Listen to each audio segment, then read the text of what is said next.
Hello and welcome back to my channel. I'm Adam and this is AJD Reacts. So on the previous videos we've had a bit of issues with copyright and uploading the videos. So today I'm going to do something older with Robert Johnson and Crossroad Blues, and then if it doesn't work out we'll find a new medium of how to work around the videos. Johnson was probably one of the most interesting figures in music history, probably because of the mysticism around him and the unknownness. But a couple of the basic facts of him first. So he was born on May the 8th in 1911, Hazelhurst, Mississippi. And he died aged 27 on August 16th, 1938. Died in Greenwood, Mississippi. Robert Johnson, apparently to become a better blues player in the Delta Blues, sold his soul to the devil at the Crossroads. So, won't waste any more time, get into the song.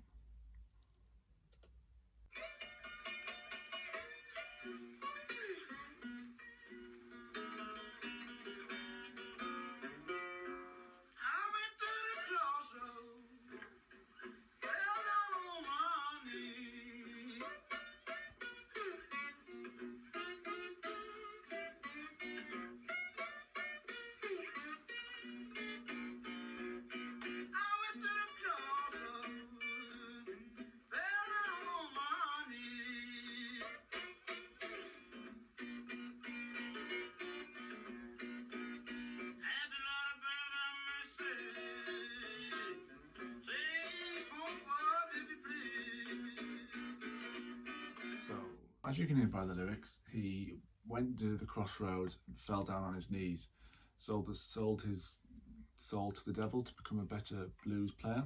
Leading up to the story, how this came about. So it was in 1930 in Robinsonville, Mississippi. Robert Johnson was with Son House, and also a Delta blues player, and Willie Brown, and they were playing in front of a packed pub. And so Robert Johnson picked up one of their guitars and started playing. It was so bad that he was chased out and he didn't come back for another year. He wasn't seen for a year. So the story is that he went to the crossroads on Clarksdale, Mississippi. That's the tourist site, but it was never actually confirmed, not verified, whether that is the actual crossroads, but more for tourism. It says it's there. The devil apparently tuned his guitar and he became the blues player he is. Then he came back and he was with a new guitar, this time with 7 strings. Yeah, played his guitar and wowed everyone, shocked everyone. How could this person who was so bad a year ago be this guitar player right now? Well, I'll play more of the song and then we'll get into why.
Willie Brown, mentioned earlier.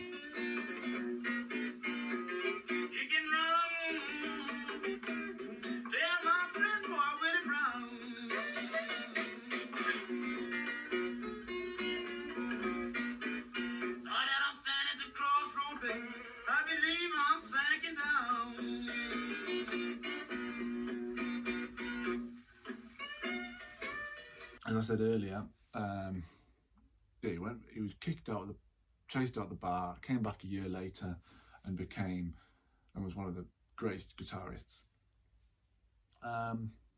So I was watching the Netflix documentary about this, and I found this really funny. So someone said there's two explanations. He could have either sold his soul to the devil to become a better guitar player, or he went away for a year and trained. Well, I wonder what's the more realistic story. I think it's been kind of come to light now that Ike Zimmerman was kind of his teacher and trained him for that year, but that's not as interesting as selling your soul to the devil, is it? The lyrics shouldn't be taken that literally, as it obviously has been, but crossroads, you're at the crossroads of your life. Obviously, he's just been chased out the bar. He's at the crossroads of his life. But also, sold his soul to the devil. In the 20s and 30s, especially in the Deep South, blues music was seen as the devil's music. So it was associated with alcohol, fighting, bars, sin, and yeah, it was basically the opposite of gospel music. So it was seen as the devil's music. And I think he sold his soul to the devil, as in he wanted to get further into the blues music. It's basically the opposite of gospel is, and God is the devil. So maybe that's where it came from. Again, not sure, because there's not much information about him as in real life. So he wasn't that well known in his lifetime. He was a touring musician. He went to bars, juke joints all along the South. It wasn't until a record producer, Don Law, discovered him, and basically the songs we hear today are from two recordings. Most famous is the San Antonio one in 1936. Yeah, so Don Law set it up, and there was only 29 songs heard, with a few alternate takes. I mean, if you've listened to the complete recordings, they're on Spotify, you can get them. It's only a couple hours long. So his whole discography is a couple of hours long.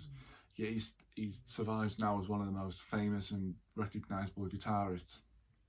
I find that astonishing. It's just the power of mysticism and the great artist, I guess. So he was about to have his first big break in New York. So John Hammond, who also discovered Bob Dylan amongst others, he wanted to set up this concert at Carnegie Hall called From Spirituals to Swing.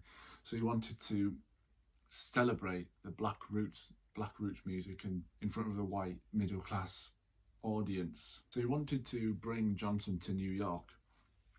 So he got one of his colleagues to go find him. Came back with the news that Johnson had died, but he kept him on the lineup. So on the night, he got a big record player with a microphone, and he played these tapes and recordings out to the audience and was like, "Here's Robert Johnson." And that was kind of the start of what we know now as Robert Johnson. That's how it probably became famous to a wider audience. Now I want to play, so I'm going to tell you a story Sonny Bill Williamson told about Robert Johnson's death. But first of all, I want to play you, because I'm a massive fan of Led Zeppelin, so Bring It On Home. You'll be aware if you're a Led Zeppelin fan. I didn't know it was a cover. So here is the original from the guy who I'm about to tell a story about. Baby,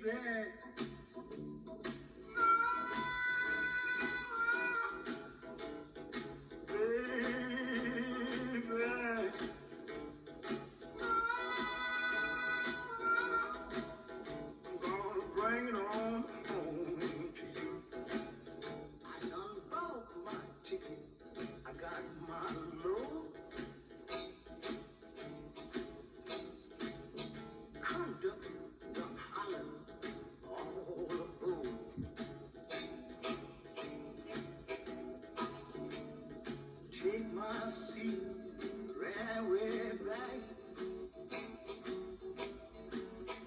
and watch this train. Yeah, so that was just a bit of fun. Love the Led Zeppelin song. Never heard that one before. That guy there, Sonny Bill Williamson, told the story about Robert Johnson's death. So apparently Robert Johnson was flirting with a married woman at a dance, and she'd given Johnson a bottle of poisoned whiskey, poisoned by the husband. So when Johnson was about to drink it, so Williamson knocked it out of his hand and told him to not drink anything that he hadn't opened himself. Johnson wasn't happy. He said, "Don't tell me what to do, don't knock that drink out of my hand." And then he was offered a bottle again, so he took the bottle and was taken home that night, and apparently within 3 days he was dead. However, again, I think that's more of the mysticism around him, creating stories and myths. I mean, it might be true, but a doctor's report said it was more likely syphilis. So when in the 1920s and 30s in Deep South, if a black person was found on the side of a road dead, they would just do the very basics of post-mortem and checking the death certificate. So yeah, it wasn't really checked into. I think it was 30 years later they looked into it and they decided it might have been syphilis. Again, plays into like the racism in the Deep South. So the musicologist Robert McCormick said that he tracked down the person who'd murdered Robert Johnson and got a confession in an interview. However, he never gave up the name of this person, which again makes me think, did it happen?